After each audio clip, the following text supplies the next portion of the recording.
Imagine for a moment that tonight you go to bed as usual, convinced that sleep is the safest moment of the day. You turn off the light, close your eyes, and leave your body in the hands of something you believe to be completely harmless. But what if I told you that some nighttime habits that seem normally even healthy could be weakening your heart little by little, night after night, without you even realizing it? I am Dr. Javier Herrero, and after more than 2 decades working with real patients in critical moments, I've learned something that completely changes the way we understand rest. What you do while you sleep is not passive, is not neutral. It is an active process that can either heal your heart or silently harm it. Before we continue, let me ask you a direct question. How much value do you really place on the way you sleep? Because if you're here, it's not by chance. And if you want to learn how to protect your heart with clear, practical information based on real clinical experience, subscribe to the channel now and turn on notifications. This content is not just entertainment. It could make a real difference in your life. Throughout my career, I've seen strong hearts, exhausted hearts, and hearts that stopped beating too soon. But there's one case I've never been able to forget. It wasn't someone with obvious bad habits. It wasn't someone who smoked or neglected their diet. It was Roberto. Roberto was 62 years old. He arrived at the emergency room in the middle of the night with a severe heart attack. I remember perfectly the expression on his family's faces, complete confusion. Because on paper, Roberto was doing everything right. He walked every day, didn't smoke, and had his cholesterol under control. He was, in theory, the patient who was doing everything correctly. But his heart didn't agree. I reviewed his medical history again and again. I analyzed his habits, his tests, and his lifestyle, and little by little, something began to repeat itself. It wasn't in what he ate. It wasn't in his physical activity. The problem was somewhere else, much quieter, his bedroom. There was a hidden pattern, an enemy that made no noise, caused no pain, and gave no warning, but acted every night while he slept. And now I tell you this with complete clarity. What damaged Roberto's heart could be affecting yours right now without you noticing it? As his doctor, I felt the responsibility to understand it. And as the doctor speaking to you now, I feel the duty to explain it. I'm not going to talk about impossible diets or exhausting routines. Today we're going to talk about something much closer and more everyday. 5 silent mistakes while sleeping that can weaken your heart over time. Pay close attention. Because mistake number 1 was exactly what we found in Roberto, and it's more common than you think. Stay until the end. Let's start with mistake number 5, one that many people defend without question: normalizing long and irregular naps. In Spain, the siesta is part of the culture, and when used properly, it can be beneficial. But here's the problem.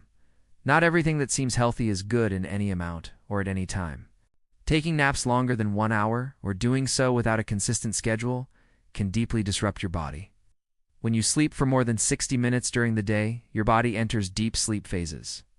And if you wake up abruptly, you experience what we call sleep inertia, that feeling of waking up groggy, mentally heavy, as if you can't fully react. It's not just discomfort. It's a sign of physiological stress. Your body is literally forced to activate suddenly. It releases cortisol, releases adrenaline, and pushes the system to pull you out of deep sleep. Each of these forced awakenings is a small shock to your cardiovascular system. In younger people, this may go unnoticed. But after the age of 50 or 60, or if risk factors already exist, these small, daily impacts begin to add up. They are not harmless. They are not neutral. Several studies presented at European cardiology conferences have observed an association between long naps and a higher risk of arrhythmias, especially atrial fibrillation. Other studies also link this habit to increases in blood pressure. It's as if every afternoon you're giving your heart a small scare. Now pause for a moment and think about yourself.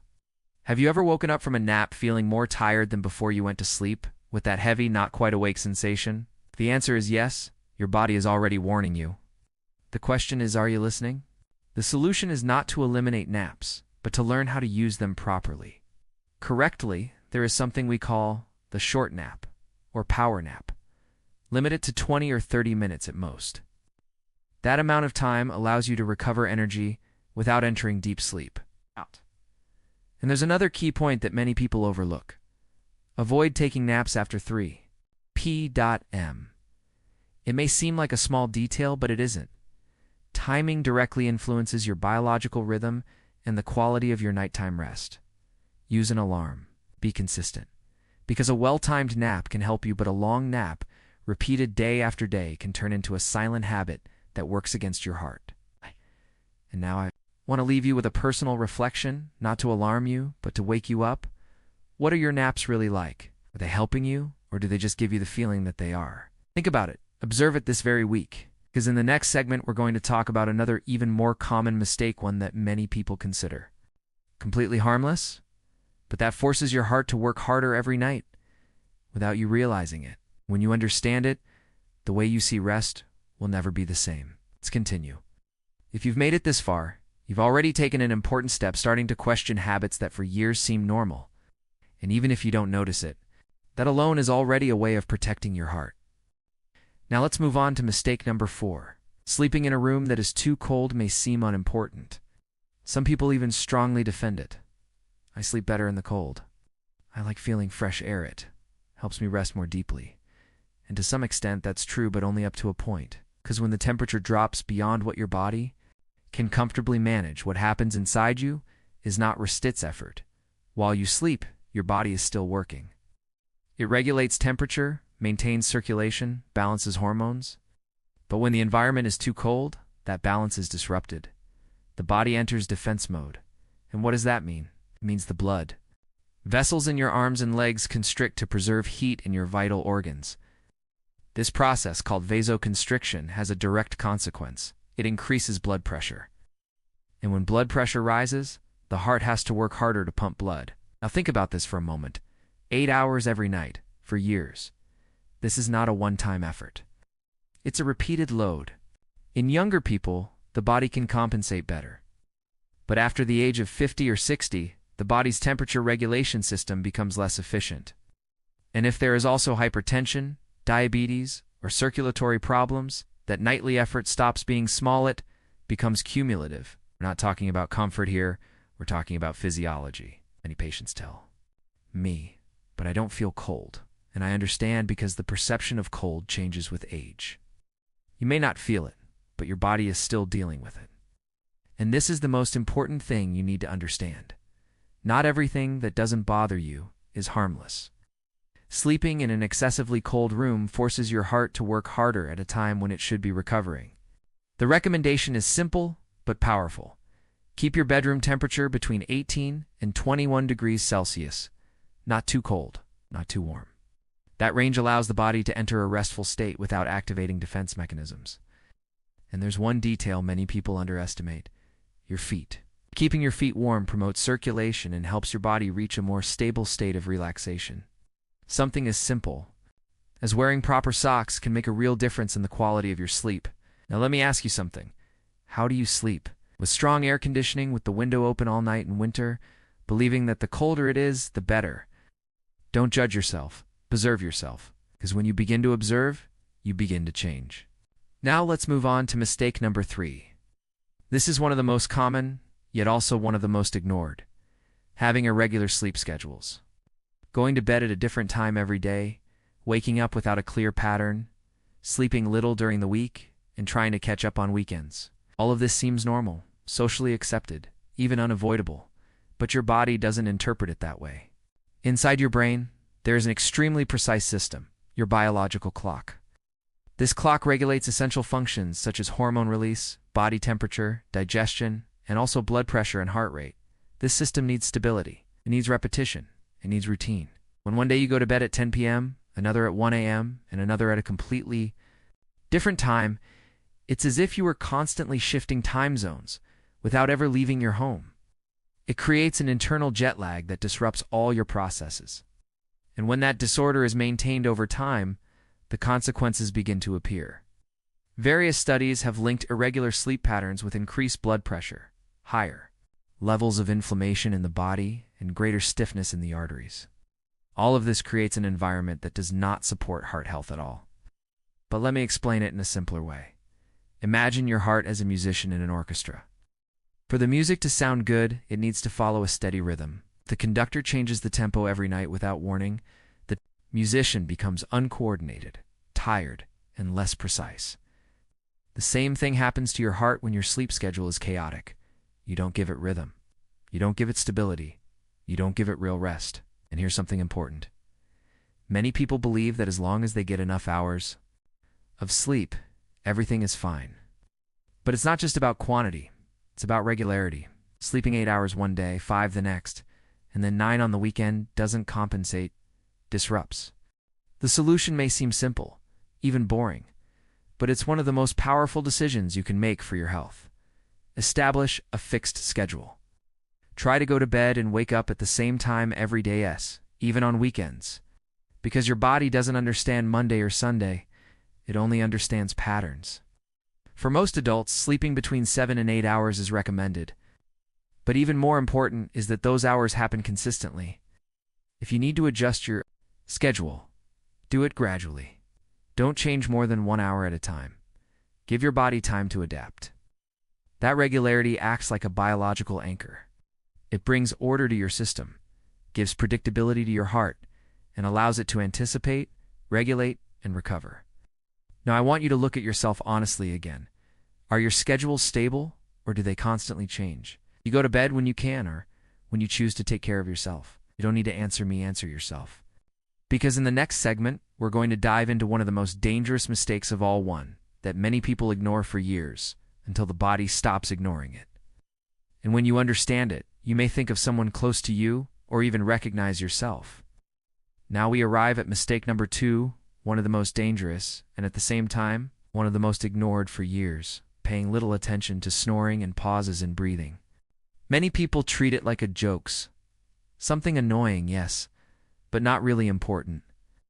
I've always snored. It's normal with age. It's only uncomfortable for the person sleeping next to me. But the reality is very different. Loud snoring, especially when accompanied by pauses in breathing, can be a clear sign of something much more serious: obstructive sleep apnea. This condition occurs when the muscles in the throat relax so much during sleep that they partially or completely block the airway. And then something happens that many people don't realize. Breathing stops. Not always for long, sometimes just a few seconds, 10, 20, or a bit more. But the problem is not a single pause. The problem is repetition. These interruptions can happen dozens or even hundreds of times in a single night. Each one of them reduces the level of oxygen in the body, blood, and when that happens, the brain activates an internal alarm. It briefly wakes you up sometimes without you even remembering, just to force you to breathe again. It's a constant cycle. Sleep, suffocate, wake up. Sleep, suffocate, wake up. That's not rest, it's continuous stress. For the heart, this means something very specific: sudden spikes in blood pressure, constant release of stress hormones, and repeated strain that doesn't allow it to recover. It's as if your heart is running short races all night long without stopping. Sleep apnea has been linked to difficulty controlling hypertension, to arrhythmias, and to a higher risk of serious cardiovascular events. And the most concerning part is this: many people don't even know they have it. They think they just snore. That's exactly what happened to Roberto. His wife mentioned that sometimes he would stop breathing while sleeping. He didn't take it seriously, thought it was just fatigue, something normal. But each of those pauses was a direct burden on his cardiovascular system. That's why I need you to take this seriously. If someone has told you that you snore loudly, if they've noticed pauses in your breathing, or if you wake up feeling like you're choking with headaches or extreme fatigue despite spending hours in bed, don't ignore it. Consult a professional. Sleep study can give you answers, and most importantly, there are treatments that can significantly improve sleep quality and reduce these risks. Ignoring these signs is not an option when it comes to your heart. And now we arrive at mistake number 1, the most common, the most normalized, and the one that, combined with other factors, was key in Roberto's story: sleeping too little or sleeping poorly. Sleeping less than 7 hours? Waking up multiple times during the night? Spending hours in bed without achieving continuous rest? These have become so common that many people see them as just part of life. But the body doesn't work that way. Sleep is not a luxury, it is a biological necessity. When you sleep deeply, your body enters a state of repair. Blood pressure naturally decreases, the heart reduces its workload, and the nervous system balances itself. It is the moment when the body resets. But when that process doesn't happen or is constantly interrupted, the impact is direct.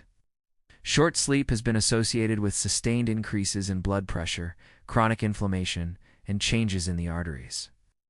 It's like keeping the body in a constant state of alert when it should be resting. Fragmented sleep has a very similar effect. It doesn't matter how many hours you spend in bed if your rest is broken again and again. Each interruption cuts the recovery process. Each awakening forces the body to reactivate, and the heart loses that vital time it needs to recover. Roberto lived like this. He slept 5 to 6 hours a night, woke up several times, and carried constant fatigue throughout the day. He thought it was normal, that it was just age. But in reality, his body was under continuous pressure. He wasn't resting, he was surviving. The solution isn't always easy, but it is clear. Prioritize sleep as an essential part of your health. Treat it like an important appointment, something non-negotiable. Aim for 7 to 8 hours of continuous sleep. Take care of your environment. Reduce screen use before bed. Keep your room dark, quiet, and at an appropriate temperature. And if sleep doesn't come, don't normalize it. Look for the cause, because sleeping well is not optional when it comes to your heart. Now let's review together. Long and irregular naps, excessively cold rooms, irregular schedules, ignoring snoring, and sleeping too little or poorly. These are not just simple habits. They are factors that, over time, can seriously affect your cardiovascular health. But here's the good news. All of them are under your control. You can start today. You don't need to change everything at once. Just choose the one you recognize most in your routine, and start there tonight. Because big changes begin with small, consistent decisions. And what happened to Roberto? Fortunately, he recovered. It was a tough but necessary wake-up call. Along with medical treatment, we worked on improving his sleep. He began to respect consistent schedules, treated his sleep apnea, and adjusted his environment for better rest. Over time, he regained energy, improved his quality of life, and most importantly, regained control. His story could have ended that night, but it didn't. And yours doesn't have to wait for a scare either. Now I want to hear from you. Which of these habits do you recognize in your life? Which one did you relate to the most? Write it in the comments. Your experience could help others more than you imagine. If you've made it this far, it's because your health matters to you. Subscribe to the channel and turn on notifications. Here we'll continue talking about how to take care of your heart with clear, practical information based on real medical knowledge. Remember this. Taking care of your nights is one of the most powerful decisions you can make to protect your life.